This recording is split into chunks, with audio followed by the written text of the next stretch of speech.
Hello friends, welcome to our channel.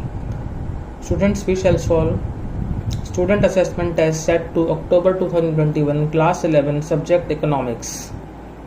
निर्देश first, सभी प्रश्न अनिवार्य हैं। सेकंड, प्रश्न संख्या 1 से 9 तक प्रत्येक प्रश्न 1 अंक का है। प्रश्न संख्या 10 से 12 तक प्रत्येक प्रश्न 2 अंक का है तथा प्रश्न संख्या 13 5 अंक का है। 1 से 5 सही उत्तर का चयन करके लिखो। Select and right the correct answer.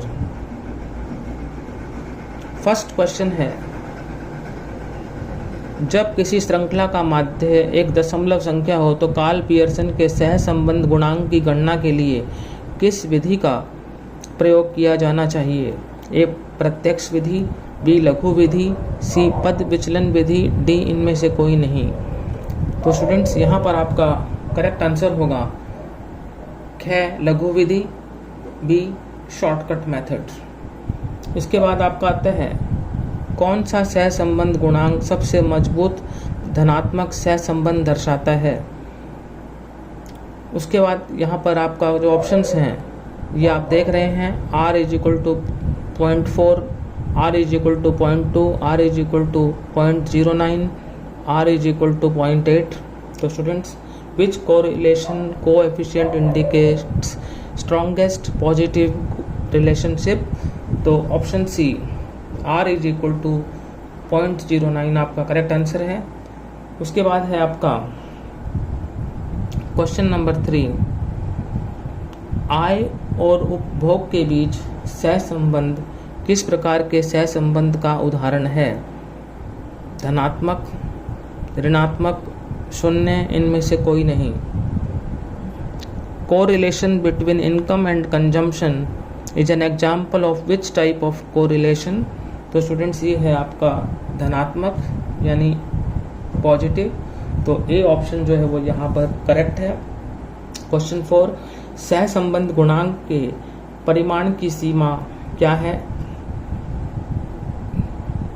तो स्टूडेंट्स, इसमें आपका जो आंसर होगा वो होगा सी। ऑप्शन सी जो है वो यहाँ पर आपका राइट है। What is the range of the degree of correlation coefficient? Option c is correct. Question 5, जब दो चरों के मूल्यों में गुणात्मक संबंध हो तो सहसंबंध गुणांक ज्ञात करने के लिए किस विधि का प्रयोग किया जाता है? क कार्ल पियर्सन विधि, ख श्रेणी अंतर विधि, ग फिशर विधि और घ ब्राउले विधि। Which method is used to find the coefficient of correlation when there is a qualitative relationship between the values of two variables? A. Carl Pearson's method, B. Rank difference method, C. Fisher's method और D. Bowlage method। तो students, correct answer हो जाएगा यहाँ पर option b, rank difference method. Now question 6 to 9, इन प्रश्नों के उत्तर 1 से 2 शब्दों में लिखें। Write answer in 1 to 2 words. तो स्टूडेंट्स, कार्ल पियर्सन द्वारा दिए गए सहसंबंध गुणांक का सूत्र लिखें। Write formula of correlation coefficient given by Karl Pearson. तो स्टूडेंट्स, आप देख सकते हैं कार्ल पियर्सन का जो फॉर्मूला जो है वो लिखा हुआ है।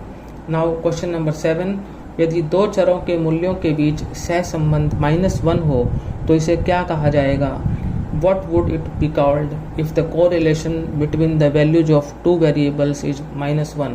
तो ये कहा जाएगा स्टूडेंट्स ऋणात्मक। इसको क्या कहेंगे?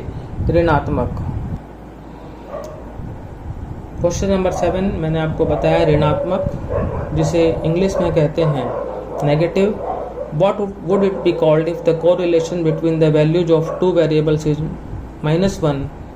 It would be called negative. Now question 8, श्रेणी अंतर सहसंबंध विधि को किसने विकसित किया?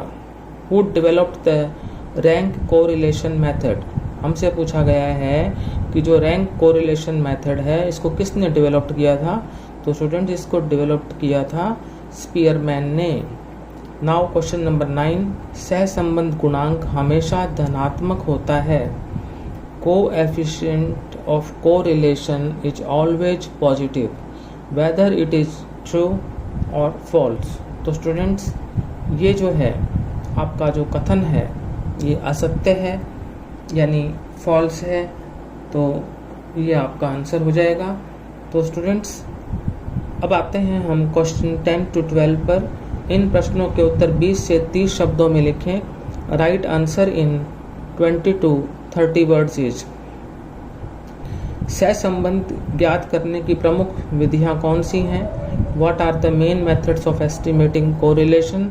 तो ये हैं स्टूडेंट्स कार्ल पियर्सन विधि, स्पीयरमैन श्रेणी विधि और प्रकीर्ण आर्क विधि। और बाकी स्टूडेंट्स जो क्वेश्चन नंबर 11 to 12 ये भी 2 मार्क्स के हैं और क्वेश्चन नंबर 13 5 मार्क्स का है, ये आप सेल्फ अटेम्प्ट कर लेना और अपने आंसर्स चेक कर लेना। तो स्टूडेंट्स, आज हमने आपके लिए क्लास 11 इकोनॉमिक्स का पेपर सॉल्व किया।